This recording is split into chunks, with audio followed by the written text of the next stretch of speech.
नमस्कार, मैं हूं सत्यपाल और आप देख रहे हैं CWB हिंदी न्यूज। शक संवत 1948 विक्रम संवत 2083 आज आषाढ़ मास के शुक्ल पक्ष की त्रयोदशी तिथि और दिन सोमवार है। तदनुसार अंग्रेजी तारीख 27 जुलाई सन 2026। आज त्रयोदशी तिथि दोपहर बाद 4:15 तक रहेगी। उसके उपरांत चतुर्दशी तिथि प्रारंभ हो जाएगी। आज भारत के पूर्व राष्ट्रपति APJ अब्दुल कलाम की पुण्यतिथि है। भारत के महान वैज्ञानिक और मिसाइल मैन कहे जाने वाले 11वें राष्ट्रपति डॉक्टर APJ अब्दुल कलाम का 27 जुलाई साल 2015 को निधन हुआ था। इसके अलावा आज भारत के सबसे बड़े अर्धसैनिक बल यानी केंद्रीय रिजर्व पुलिस बल CRPF की स्थापना 27 जुलाई साल 1939 को हुई थी। सबसे पहले आज की सुर्खियां। हरियाणा में मानसून सुस्त पड़ा, उमस बढ़ी। 28 जुलाई से बदलेगा मौसम का मिजाज। पूरे प्रदेश में बहुत तेज बारिश की चेतावनी, बताएंगे पूरी अपडेट। हरियाणा सरकार का बड़ा फैसला, SHG महिलाओं को पंचायत की जमीन पर डेयरी खोलने की अनुमति। हरियाणा में SIR का पहला चरण पूरा हुआ। 26 लाख लोगों के नाम, पता, उम्र व रिश्तों में मिली गड़बड़ी। हरियाणा पेपर लीक मामले में नंबर 1 HPSC चेयरमैन को इस्तीफा देना चाहिए। दीपेंद्र हुड्डा का सरकार पर बड़ा हमला। ऑनलाइन शॉपिंग करते समय न करें ये गलती, वरना खाली हो सकता है आपका बैंक बैलेंस, बताएंगे पूरी खबर। कृष्ण भक्तों को बड़ी सौगात, सुहाना होगा वृंदावन का सफर। मथुरा वृंदावन के लिए सीधी AC बस सेवा हुई शुरू। ITR भरने में न करें देरी, 31 जुलाई के बाद देना पड़ सकता है 5,000 रुपये तक जुर्माना। भारत ने जिम्बाब्वे को 35 रन से हराया। 3-0 से T20 सीरीज जीती। वैभव सूर्यवंशी ने 81 रन बनाए तो मयंक यादव को 3 विकेट मिले। बड़ा फैसला, सैनिकों और अग्निवीरों को हरियाणा में एक ही छत के नीचे मिलेंगी सभी सुविधाएं। 9 जिलों में बनेंगे एकीकृत सैनिक सदन। गुजरात, महाराष्ट्र, ओडिशा में भारी बारिश को लेकर रेड अलर्ट जारी। तो असम में बाढ़ से 7 लोग प्रभावित, 66 की मौतें हुई। हिमाचल प्रदेश में लैंडस्लाइड से 134 सड़कें बंद। मीराबाई चानू ने दिलाया भारत को कॉमनवेल्थ गेम्स का पहला गोल्ड। वेट लिफ्टिंग में 190 kg वजन उठाया। ऋषिकांत और मुथु पांडे ने मेंस में सिल्वर जीता। और PM मोदी बोले, पेपर लीक रोकने के लिए कल कठोर कानून लाएंगे। परीक्षा सुधार के लिए हाई पावर टास्क फोर्स बनाई। इन्फोसिस को फाउंडर नीलेकणी अध्यक्ष होंगे। और अब खबरें विस्तार से।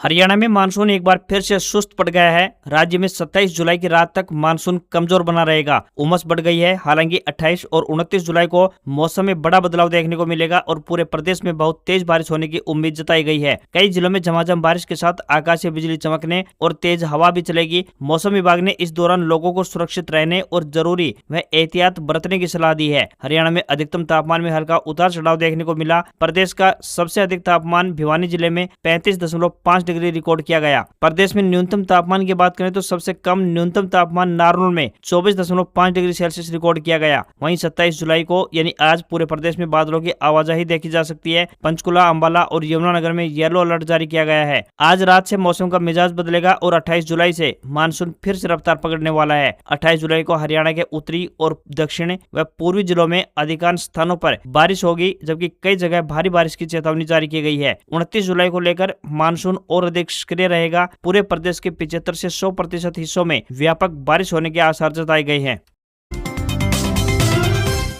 नीट पेपर लीक मामले में छात्रों का प्रदर्शन खत्म होने के एक दिन बाद PM मोदी ने परीक्षा सुधार के लिए हाई पावर टास्क फोर्स का गठन किया। टीम में 6 मेंबर्स हैं। इन्फोसिस को फाउंडर नंदन नीलेकणी इसके अध्यक्ष होंगे। PM ने रविवार शाम 7 बजे के करीब इंस्टाग्राम पर एक वीडियो मैसेज जारी कर इसकी जानकारी दी। पिछले 4 दिनों में यह इंस्टाग्राम पर मोदी का तीसरा वीडियो मैसेज है। PM ने कहा कि स्टूडेंट्स के भविष्य के लिए सरकार लगातार कदम उठा रही है। जिन लोगों ने स्टूडेंट के भविष्य के साथ खिलवाड़ किया वे जेलों में सड़ रहे हैं। हमने फास्ट ट्रैक कोर्ट बना दिए। हम कल संसद में कठोर सजा के साथ प्रावधान ला रहे हैं, लेकिन हमें भविष्य के बारे में भी सोचना है। हमारी परीक्षा सिस्टम विश्वस्त हो, इसमें सबसे ज्यादा टेक्नोलॉजी का उपयोग हो। इन्फोसिस को फाउंडर नंदन नीलेकणी जी के नेतृत्व में एक हाई पावर टास्क फोर्स बनाने का निर्णय लिया गया है। आपको यहाँ पर बता दें कि 3 मई को नीट पेपर लीक के खिलाफ छात्रों का गुस्सा आंदोलन में बदला था। सोशल मीडिया पर 16 मई को कॉकरोच जनता पार्टी बनी तो वहीं जंतर मंतर पर करीब 36 दिन प्रदर्शन हुआ। आखिर में 25 जुलाई को शिक्षा मंत्री धर्मेंद्र प्रधान को इस्तीफा देना पड़ा।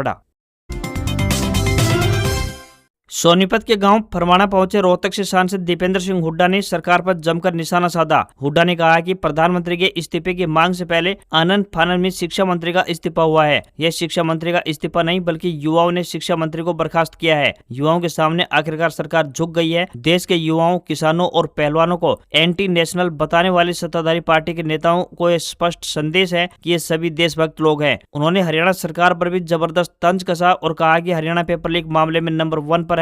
एचपीएससी कार्यालय में अधिकारियों के पास से करोड़ों रुपए मिले हैं। हरियाणा सरकार को भी इस पर जवाब देना चाहिए। एचपीएससी चेयरमैन को इस्तीफा दे देना चाहिए। हरियाणा में खर्चा और पर्चा की सरकार चल रही है। हरियाणा के मुख्यमंत्री नायब सिंह सैनी ने कहा कि सरकार अब लोगों को सरकारी दफ्तरों के चक्कर लगाने से राहत देने के साथ साथ योजनाओं का लाभ जरूरतमंद परिवारों तक पहुंचाने का काम कर रही है। अंत्योदय मेले केवल सरकारी कार्यक्रम नहीं है बल्कि गरीब और जरूरतमंद परिवारों के जीवन में सकारात्मक बदलाव लाने का भी अभियान है। सरकार का प्रयास है कि पात्र लोगों को उनकी जरूरत और क्षमता के अनुसार विभिन्न योजनाओं से जोड़ा जाए। मुख्यमंत्री रविवार को कुरुक्षेत्र के लाडवा स्थित इंदिरा गांधी नेशनल कॉलेज में आयोजित अंत्योदय मेले में संबोधित कर रहे थे। मुख्यमंत्री ने युवाओं का आह्वान करते हुए कहा कि उन्हें केवल सरकारी नौकरी पाने तक सीमित नहीं रहना चाहिए बल्कि रोजगार देने वाला बनने का भी संकल्प लेना चाहिए। उन्होंने युवाओं से कौशल विकास और स्वरोजगार से जुड़ी योजनाओं का लाभ उठाने की अपील की। उन्होंने कहा कि सरकार युवाओं के सपनों को पूरा करने के लिए उनके साथ खड़ी है और उन्हें आगे बढ़ने के अवसर उपलब्ध करवाए जा रहे हैं।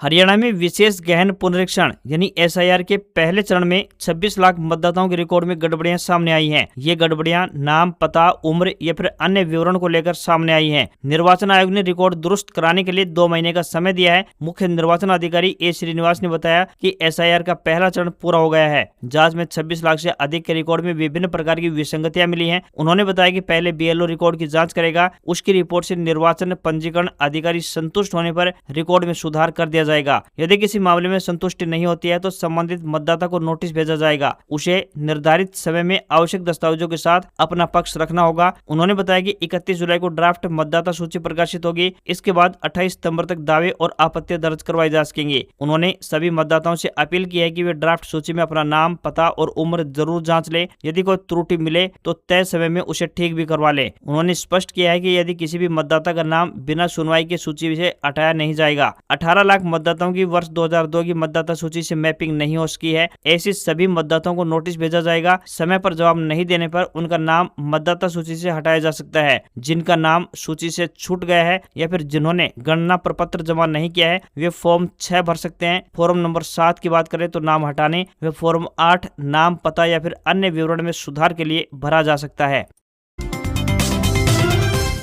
हरियाणा सरकार जवानों, अग्निवीरों और उनके आश्रितों के लिए सैनिक एवं अर्धसैनिक कल्याण निगम बनाएगी। सैनिक एवं अर्धसैनिक कल्याण मंत्री राव नरवीर सिंह ने कहा कि निगम के माध्यम से लाभार्थियों को कई सेवाएं एक ही मंच पर मिलने जा रही है। इसमें पुनर्वास, रोजगार, कौशल विकास, वित्तीय सहायता और सरकारी योजनाओं का समन्वय शामिल होगा। इससे सैनिकों और उनके परिवारों को सुविधाएं लेने में आसानी होगी। उन्होंने बताया कि गुरुग्राम, पलवल और पानीपत समेत राज्य के 9 जिलों में एकीकृत सैनिक सदन बनाए जाएंगे। इनके जरिए सैनिकों और पूर्व सैनिकों को विभिन्न प्रकार की सेवाएं एक ही स्थान पर एक ही छत के नीचे उपलब्ध करवाई जाएंगी। मंत्री ने बताया कि सेवानिवृत्त केंद्रीय अर्धसैनिक बलों के कर्मियों के पंजीकरण के लिए भी विभागीय पोर्टल शुरू किया जा चुका है। इससे पात्र लोगों को सरकारी योजनाओं का लाभ समय पर मिल सकेगा। कारगिल विजय दिवस की 27वीं वर्षगांठ की पूर्व संध्या पर सैनिकों को नमन करते हुए राव नरवीर सिंह ने कहा कि हरियाणा वीर सैनिकों की भूमि है। उन्होंने बताया कि वर्तमान सरकार के कार्यकाल में अब तक 420 शहीद सैनिकों के आश्रितों को सरकारी नौकरी दी जा चुकी है।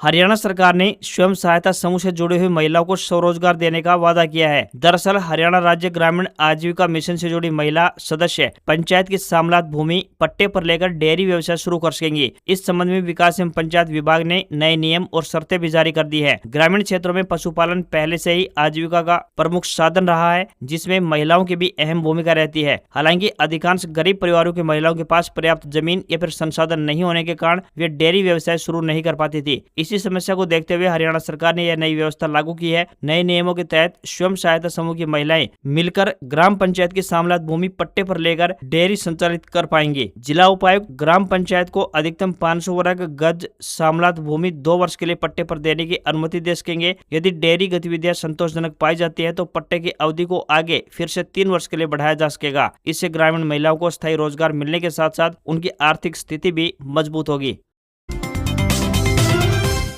हरियाणा के हिसार में लाला लाजपत राय पशु चिकित्सा एवं पशु विज्ञान विश्वविद्यालय यानी लुवास ने पशु चिकित्सा के क्षेत्र में बड़ी उपलब्धि हासिल करते हुए वेटनरी क्लिनिकल कॉम्प्लेक्स में पालतू कुत्तों यानी डॉग्स के लिए डायलिसिस सुविधा शुरू कर दी है। इस अत्याधुनिक सेवा से किडनी की गंभीर बीमारी से जूझ रहे पेट्स को बेहतर इलाज और नया जीवन मिलने की उम्मीद है। फिलहाल शुरुआती चरण में यह सेवा केवल पालतू कुत्तों के लिए उपलब्ध रहेगी। विशेषज्ञों के अनुसार गहन चिकित्सकीय जाँच के बाद केवल उन्हीं डॉग्स का डायलिसिस किया जाएगा जिनके लिए प्रक्रिया चिकित्सकीय रूप से आवश्यक होगी। भविष्य में संसाधन और तकनीकी विस्तार होने पर इस सुविधा को अन्य पशुओं तक भी बढ़ाने का विचार किया जा रहा है। चिकित्सकों ने बताया कि जब किसी पशु की किडनी ठीक से काम करना बंद कर देती है तो शरीर में जहरीले तत्व और अतिरिक्त तरल पदार्थ जमा होने लगते हैं। ऐसी स्थिति में डायलिसिस मशीन के माध्यम से इन विषैले तत्वों को शरीर से बाहर निकाला जाता है, जिससे किडनी पर दबाव कम होता है और गंभीर रूप से बीमार पशु की जान बचाने में इससे मदद मिल पाती है।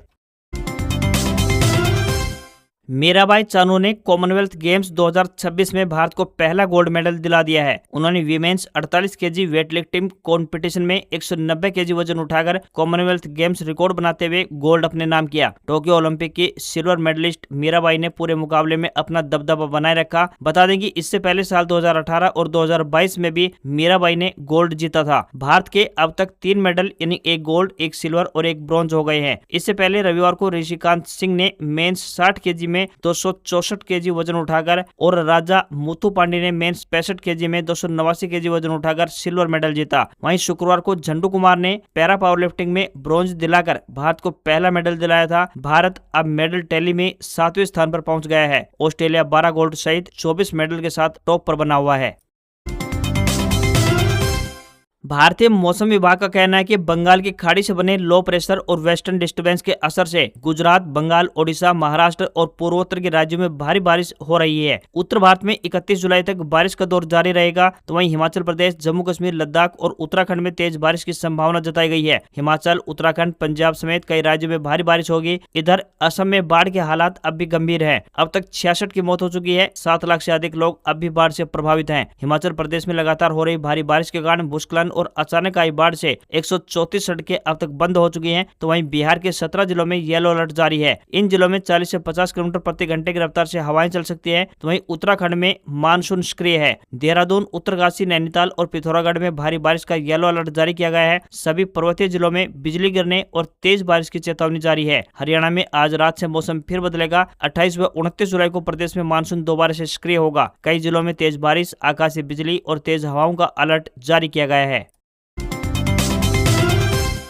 आज के दौर में ऑनलाइन शॉपिंग ने खरीदारी को बेहद आसान बना दिया है। कपड़ों, ग्रोसरी और इलेक्ट्रॉनिक्स से लेकर रोजमर्रा के लगभग हर जरूरत का सामान अब घर बैठे कुछ ही मिनटों में मंगाया जा सकता है। लेकिन सुविधा के साथ एक ऐसी आदत भी बढ़ रही है जो लोगों की बचत पर असर डाल रही है। वह है देर रात ऑनलाइन शॉपिंग करना। दिन भर व्यस्त रहने के बाद कई लोग रात में मोबाइल पर शॉपिंग एप्स और सोशल मीडिया स्क्रॉल करते हैं। इस दौरान flash sale, limited time offer और भारी डिस्काउंट जैसे मैसेज देखकर बिना ज्यादा सोचे समझे खरीदारी कर लेते हैं। कई बार कार्ट में ऐसे प्रोडक्ट भी जुड़ जाते हैं जिनकी वास्तव में हमें कोई आवश्यकता भी नहीं होती है। इस व्यवहार को इंपल्स बाइंग भी कहा जाता है, जो धीरे धीरे बजट को बिगाड़ सकती है। ऑफर का आकर्षण जरूरत पर भारी पड़ जाता है और अनावश्यक रूप से खर्च बढ़ने लगता है। किसी भी महंगी चीज को खरीदने से पहले खुद से पूछे कि उनकी वास्तव में जरूरत है या फिर नहीं। किसी भी प्रोडक्ट को खरीदने से पहले अलग अलग वेबसाइट और ऐप पर उसकी कीमत जरूर तुलना करें। थोड़ी समझदारी और योजना के साथ ऑनलाइन शॉपिंग करने से आप अच्छी बचत कर सकते हैं और गैर जरूरी खर्च से भी बच सकते हैं। आयकर रिटर्न यानी आईटीआर दाखिल करने की अंतिम तिथि 31 जुलाई नजदीक आने के साथ ही रिटर्न फाइल करने की रफ्तार बढ़ गई है। कर विशेषज्ञों ने करदाताओं से अपील की है कि अंतिम समय का इंतजार करने के बजाय समय रहते आईटीआर दाखिल कर दें। तय समय सीमा के बाद रिटर्न भरने पर 1000 रुपए से लेकर 5000 रुपए तक की लेट फीस चुकानी पड़ सकती है। इसके अलावा बकाया टैक्स पर ब्याज भी देना होगा। बाद में किसी तरह की परेशानी से भी बचा जा सकेगा। सही दस्तावेजों के साथ समय पर आईटीआर दाखिल करने से जुर्माने और ब्याज दोनों से बचा जा सकता है। साथ ही रिफंड मिलने की प्रक्रिया भी तेज हो जाती है। 31 जुलाई के बाद आईटीआर दाखिल करने पर 1000 रुपए से लेकर 5000 रुपए तक लेट फीस चुकानी पड़ सकती है। बकाया टैक्स पर ब्याज भी देना होगा। समय पर रिटर्न दाखिल करने से आपको टैक्स रिफंड जल्दी मिलने की संभावना बनी रहती है।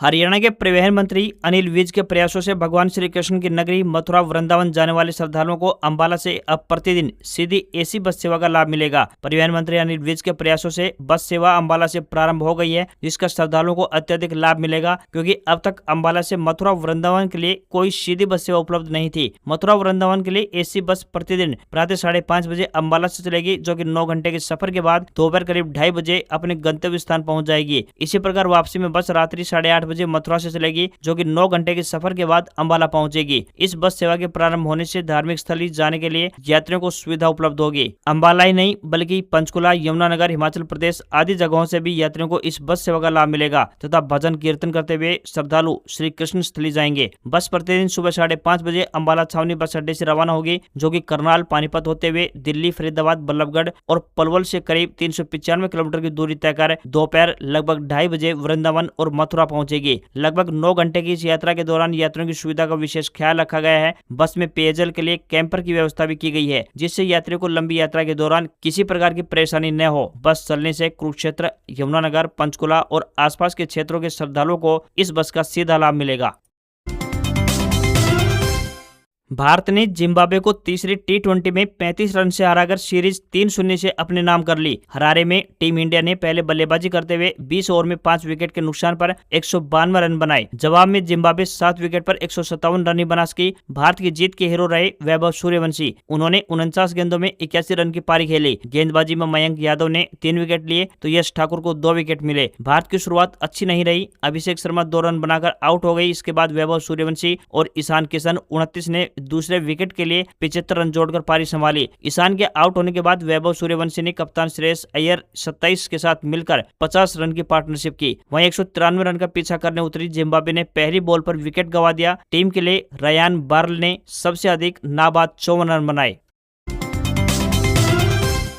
कारगिल विजय दिवस की 27वीं वर्षगांठ पर रक्षा मंत्री राजनाथ सिंह ने कहा कि भारत इनोवेशन के रास्ते खोज रहा है तो पाकिस्तान घुसपैठ के रास्ते खोज रहा है। भारत शिप डिजाइन कर रहा है तो पाकिस्तान टेरर डिजाइन में लगा हुआ है। साफ है कि हमारे रास्ते अलग हैं। ऐसे में पाकिस्तान अपने घटिया मंसूबे लेकर हमारी समृद्धि के रास्ते में रोड़े खड़े करता है तो उसे करारा जवाब देने के लिए हमारी सेनाएं तैयार बैठी हैं। इससे पहले रक्षा मंत्री ने लद्दाख के द्रास स्थित कारगिल वार मेमोरियल में शहीदों को श्रद्धांजलि दी। भारत की मंशा पूरी तरह स्पष्ट है, पाकिस्तान से कोई बातचीत नहीं होगी। अगर बातचीत होगी तो भी सिर्फ पाकिस्तान के कब्जे वाले कश्मीर यानी POK पर होगी, जो भारत का अभिन्न हिस्सा है और जिस पर पाकिस्तान ने अवैध कब्जा जमा रखा है। कारगिल वार मेमोरियल में पूरा भारत दिखाई देता है। यहाँ शहीदों में हिमाचल प्रदेश, नागालैंड, मेघालय, मणिपुर, तमिलनाडु, हरियाणा समेत देश के हर हिस्से से जवानों के नाम दर्ज हैं। शहीदों में मंदिर, मस्जिद, गुरुद्वारा और चर्च जाने वाले सभी धर्मों के लोग शामिल हैं। जो लोग देश को बांटने का सपना देखते हैं उन्हें इस स्मारक की दीवार को देखना चाहिए। यह दीवार ही भारत को बांटने की उनकी सोच का सबसे बड़ा जवाब है। कारगिल युद्ध केवल भारत की सैन्य और कूटनीतिक जीत नहीं था, बल्कि वह ऐतिहासिक क्षण था जब पूरी दुनिया ने भारतीय सैनिकों के अदम्य साहस और वीरता को देखा। भारतीय सैनिकों ने अपने शौर्य से ऐसा इतिहास रचा जो हर भारतीय के लिए गर्व का विषय है। रक्षा मंत्री शनिवार को द्रास पहुंचे थे। यह उन्होंने कारगिल वार मेमोरियल में आयोजित शौर्य संध्या कार्यक्रम में हिस्सा लिया था। बता दें कि 5 मई 1999 को पाकिस्तान की घुसपैठ के बाद भारत और पाकिस्तान के बीच कारगिल के पहाड़ी चोटियों पर जंग हुई थी। युद्ध करीब 84 दिनों तक चला। 26 जुलाई साल 1999 को भारत की जीत के साथ युद्ध आधिकारिक तौर पर खत्म हुआ। इसमें भारतीय सैनिकों के बलिदान और वीरता को याद करते हुए हर साल 26 जुलाई को कारगिल विजय दिवस मनाया जाता है। आज खबरों में बस इतना ही। देखते रहिए आपका अपना हरियाणा का सबसे बेहतरीन news channel CWB Hindi news. नमस्कार। इसी आशा के साथ आपका दिन शुभ रहे।